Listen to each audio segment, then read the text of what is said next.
Welcome to another exciting episode of the Million Dollar Peddlers. I'm Paper Guy. I'm Mr. Magazine. And it is Saturday Bolo Day. Every Saturday we bring you some things that sold in the past week that we found interesting and we think you can find out there. Take it away, Mr. Magazine. All right. First up, I don't know why this is up, but here we go. Spider Master of Men, Volume 4. This looks like a pulp reprint. Right, and that was my question. Well, first off, you will find these out there, and Mr. Magazine had a whole bunch of these, and they all got bid on at about $23 a piece.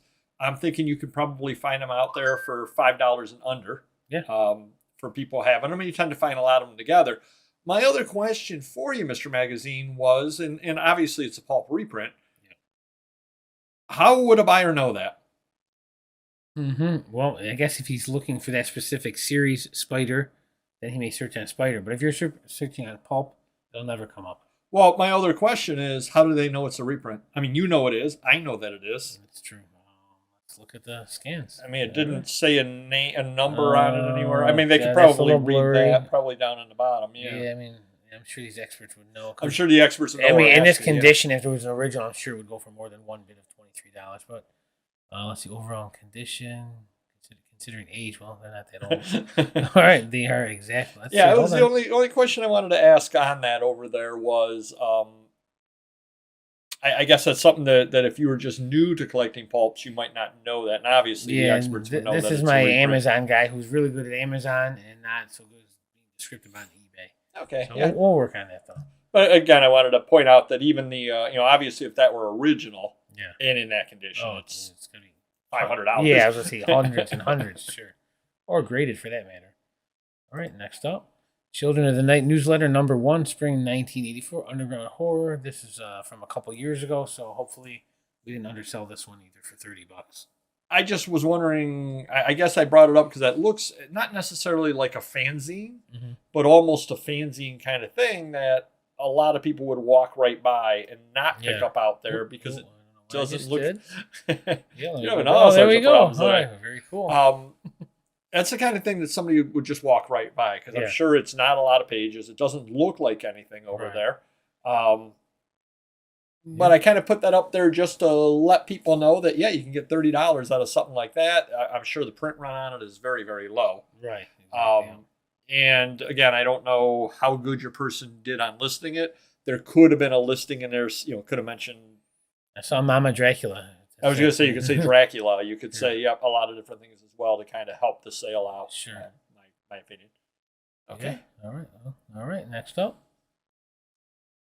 Kiwis Playhouse Lot with figures, pieces. Was that a name? Places? Globally? I don't know what I'm talking about tonight. Lot of 4. I don't know if those are characters or misspellings, but anyways, it went for under $21. But my question is, I guess, where did that come from? Are they what is it part of? Any idea? So I bought a collection a while back with all movie figures, and they were in Ziploc bags together. So all the Pee-wees were in a bag, all the Goonies were in a bag. So I obviously didn't play with this when I was a kid. I don't know much about Pee-wee other than he got in trouble one time at a movie theater. But other than that, it still went for $20. I'm sure I didn't pay that for it. All right, and I kind of want to bring that up as well because one thing that I noticed going across your listings, which we did a video a long time ago where you were not a fan of lots. Right. And now you're lotting things out. And are you leaving money on the table? Probably. I mean, whoever that referee guy is, maybe a $20 piece by himself. Who knows? Right. That being said, it's a lot less research to sell it this way. Yeah. And, okay, so you sell the referee guy for $20. What are you doing with the other pieces?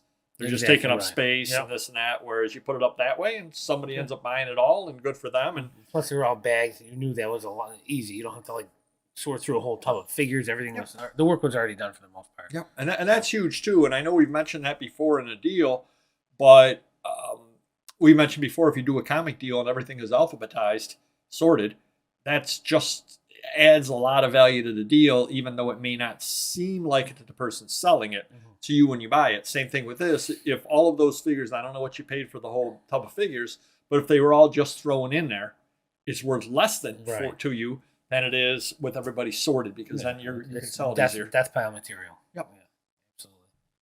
Beyond. Smithsonian July 86, Charlie Chaplin, Red Groom. Well, at least they got Charlie Chaplin right. They did. Well, I brought this one up because it was windy. Look at his hair. That is true.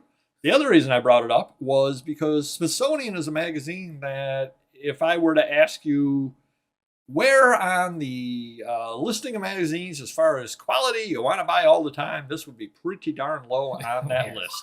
That being said, you buy them for 10 cents a piece, maybe, and you not care if you buy 100 of them. Yep, and you got $20 out of it. Yeah. And I think that just goes to show that there are, even within titles like National Geographic, Smithsonian, there are issues that will sell out there. Now, you've got to obviously market it, which you did there with the Charlie Chaplin. So, sure. Good job by you. Thank you. Appreciate it.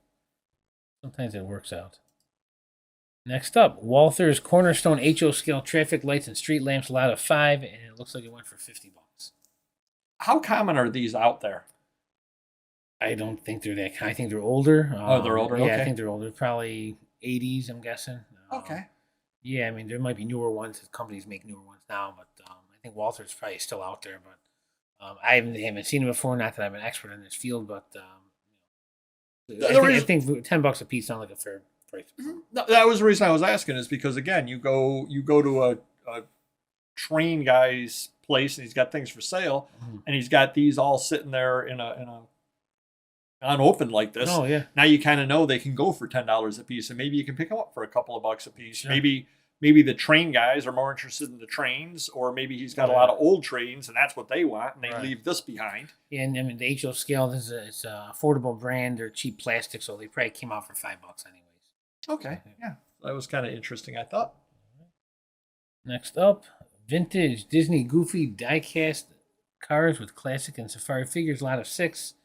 And it went for $50 with bids, so multiple bids, and it worked out to $8 a piece. And it's just kind of caught my eye when I was going through your stuff, and I want to know a little more about it. I mean, what age are they? I mean, vintage, but what age are they, and how big are they, and how common are these to find out there? Because this looks like the kind of thing somebody could find. So this was stuff I probably had collected, or my dad collected when I was a kid. I was probably 8, 10 years old, so you're probably talking 1980s. Okay.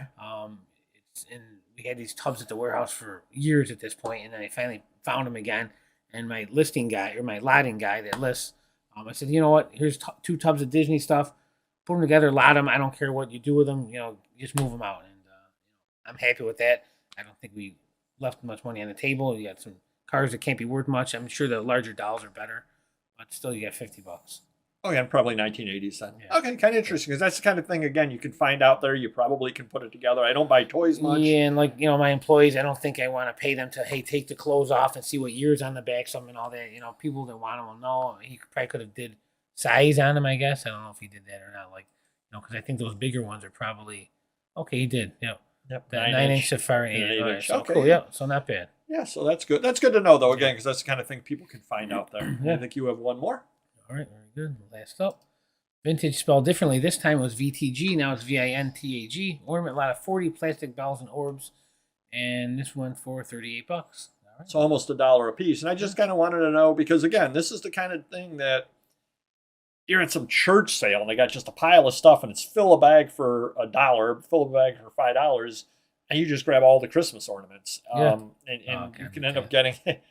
You can end up getting $40 back out of just that stuff over there, and just wouldn't even fill up a whole bag at a church sale. Yeah, and believe it or not, I've never seen this lot before in my life.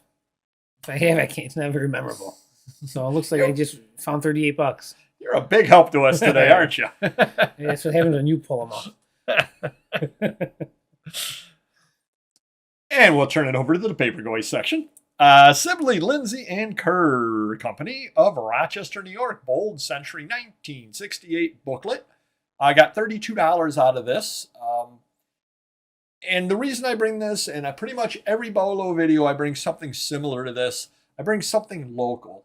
And I kind of do that on purpose to show you that local items sell. If week after week after week, I'm selling something that's local to Rochester because it's easy for me to find, if you're watching this, and you go out to sales regularly, wherever you happen to live at, there's going to be local things. And maybe you're not selling a lot of them now. Keep buying them, keep listing them, keep buying them, keep listing them. Set up an area in your store for your local area and keep listing and keep listing. And at some point, you'll be doing sales every single week as well.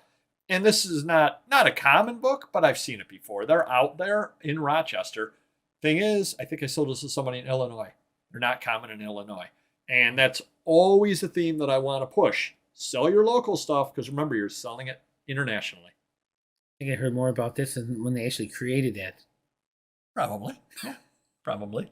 That's why they're out of business and I'm not. Exactly. Watertown Daily Standard, October 20th, 1894. Tsar Elizabeth III, Russia, sick. Are you familiar? Are you a stamp collector, Mr. Magazine? No, but I put stamps on envelopes. That's good. Are you familiar with the very rare Flying Jenny? I am, yeah. It's the upside down stamp. Well, this is the very rare upside down newspaper. Oh, okay. Gotcha. So that was why I brought it up. I brought it up because it's a Watertown newspaper from 1894, and people are saying, well, who would possibly want it? Well, somebody wanted enough to give me $20, even with that terrible picture. The picture does matter. Obviously, I'm sure the person could bring it up and zoom it around. Sure. Obviously, I didn't. Bad job by me on that one over there. But again, it's got Tsar Alexander III from Russia.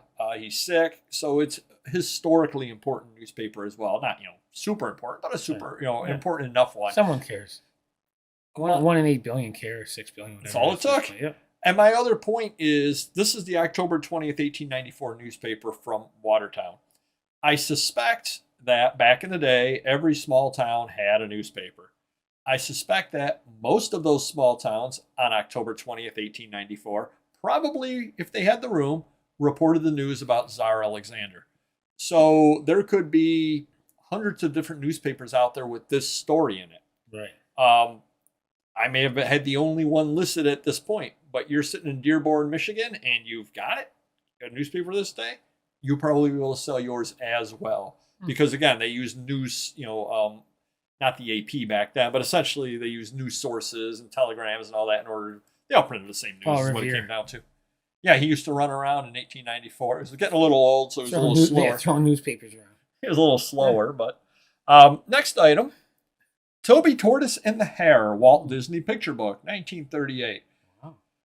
Took me a little while to sell, Mr. Magazine. Well, obviously, because everyone thought it was Obi Tortoise, the hare. I mean, that's probably why. Right? Am I right or am I right? You are right.